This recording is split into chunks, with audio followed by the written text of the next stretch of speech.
দেখেন, আমরা যারা মানুষ আছি তারা সবাই বলে কি মানুষ স্বার্থপর।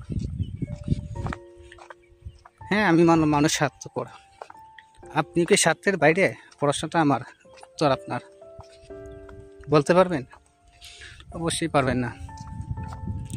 এই সমাজ, পরিবার, বন্ধু বান্ধব, প্রেমিক প্রেমিকা, এভরিথিং যা আছে সবাই আপনার স্বার্থের জন্য কাজ করে।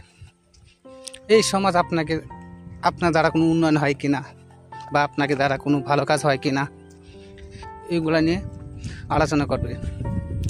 এইগুলা তাদের উন্নয়ন কাজ করবেন, ওইগুলা কিন্তু সমাজের স্বার্থ। পরিবার মা বাবা চায় তার সন্তান ভালো কিছু একটা করুক, বা তাদের একটা ভালো একটা বস্তু হোক বা জিনিস হোক, যেন তারা বলতে পারে আমার সন্তান এরকম একটা কাজ করে, ভালো একটা কাজ করে। এটা তাদের একটা গর্ব মানে কি স্বার্থ। আর বন্ধু বান্ধব, এই জায়গার মধ্যে আপনার মনে স্বার্থের পরিচয়টা বেশি ঘটে।